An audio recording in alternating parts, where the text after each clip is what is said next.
Hello my friends, welcome to this channel. I'm Anna and I help you grow beautiful and healthy plants. In this video, I'm going to show you an update about both of my Pachiras. This is comparatively the bigger one. I have also a huge tree, that's the third one, and also about this tiny one. This is basically a propagation from this one. I will show you a close-up of the smaller one in a second, but I want to show you first this one. And I must say that I have received some comments that say that, I don't like that you don't have updates of the videos, how we can be sure that it worked, that it was successful. Well, this is one of such videos, and I promise you that I will make a specific playlist with updates about plants, because I myself like to see an update, want to show you an update so that you can see what happened with my plants. Well, in this one it's a Pachira aquatica or money tree, which I bought just like this one, braided, and it was just a little bit higher than this. Then it started to grow and I put the stems together to make it look bushier. I didn't braid this one.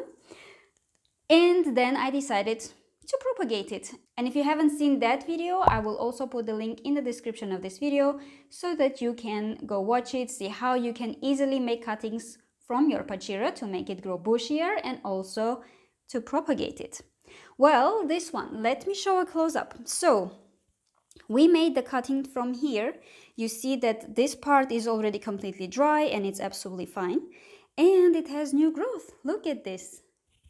It's light green, it's not as dark as the older leaves, but this is totally normal.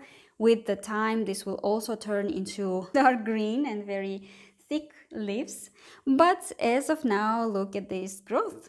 It grew a totally new stem and it will continue to grow. Here we have 1 and 2 leaves. Absolutely beautiful. And I must say that I even propagated it in autumn, thinking that it's not the best time. Most probably the cuttings will not survive.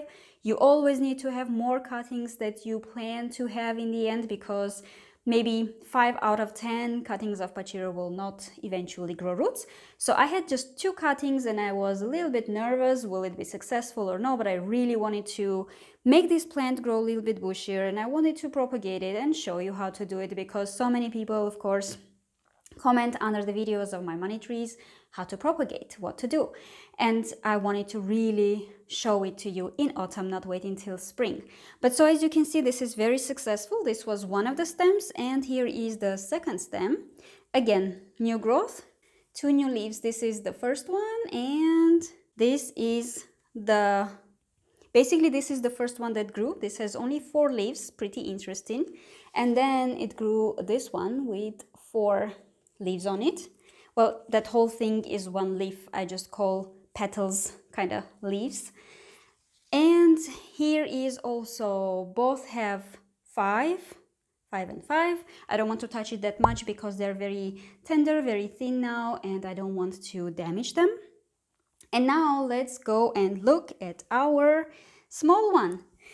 So I put them very close to each other so that eventually I can kind of grow them together, like interwoven together, if that's the correct word. I don't want to braid them because I don't have the third stem to do so, but eventually, hopefully, they will just grow into each other. And you can see the soil, it's very chunky soil. It's again from Saiba soil. If you watched any of my previous videos, I always recommend that one for Hoyas monsteras Pachira aquaticas. It has bark, perlite, worm castings, and just such a chunky soil that is perfect for my Pachira aquatica, because this soil dries so fast. I just watered this plant, so that's why you see this dark brown soil here, and actually, yes, the water also, went out from the pot. It is in a ceramic pot, but basically, yes, this is the perfect soil for this one. So let's look at the growth. Here we have 1 stem that grew this tiny leaf here. Look at this one. This is the new growth. This is absolutely amazing. It's just so tiny. And this is the shortest stem. This is already kind of hugging the bigger one. And this is the growth from the bigger one. Look at this. It didn't even open up yet, but as always, I was already impatient to show you. And this is a beautiful leaf that's gonna open up and grow into a big one.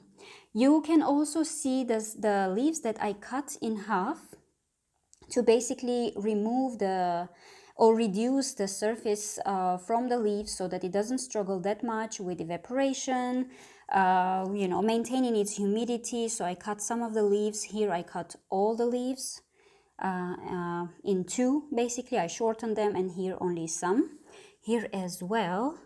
So nothing happened to these leaves. The cuts are completely dry and healthy. This is basically the way you can also do to keep the humidity within your plants so that they don't struggle maintaining a huge plant, huge leaf. But you can basically reduce, shorten a little bit, and this is what you will get. So this much grew in maybe 1.5 to 2 months. So this was a slow growth, and I think this is pretty awesome because, again, the risk that they will not grow even any roots was so high, and I didn't use any hormones, any other treatments, nothing. They were just in water. When the water was getting less, I was adding more water, but I didn't mix anything with it to help with growing roots, and they still did well. Again, this will not happen all the time, but you can try for yourself and see if this will be the case for you, especially if you do it in spring when the temperatures are higher, when you have more light. The success rate may be higher, but it worked even in this case. The most important thing is that, of course, not to overwater it. In the beginning, I was watering, I would say, not a lot, but I wouldn't let the soil completely get dry completely, because this way the roots that try to establish themselves first in the soil, they would not feel better, because most probably if the soil is bone dry, then the new growth of the roots would also get dry, or the cuttings could struggle a little bit with growing roots, with growing the new leaves, and also even maintaining the older leaves. But if you have a plant like this that is already established and it's growing quite nicely, I do let the soil basically get dry completely before watering. It is in a ceramic pot, so it's also a good option, a good pot, because then in this pot the soil gets dry quicker, faster, and you reduce the risk of overwatering and eventually losing your plant due to root rot. I want to show you these leaves. So sometimes this happens with my Pachyrus, especially in winter. I need to be careful here, and I washed the plant a little bit, but still some leaves are still dusty. But I need to be careful here. So if you see this kind of stems, be very careful. I think this is just an older winter damage kind of stuff, and I will need to remove it eventually. And if they lose leaves, it's fine. But be careful if you notice any spots like this. Be careful that you also always check the leaves, see if it's not thrips. Thrips absolutely love this plant. I had it 2 years ago, and whenever I see this kind of spots, I think, okay, what's going on with my plant? In this case, I don't think I have thrips in here, because from the bottom of the leaf, I don't know, what is this? I'm not sure what it was. No, it was something sturdy, so it's definitely not thrips. But yeah, basically, this is how you do it. And if you have any questions about propagation of Pachyrus, please always write in the comments. And of course, not only me, but everyone else who has experience with it will see your question and will help you sharing their experiences. And of course, as always, I will see you in the next one. Stay passionate about plants.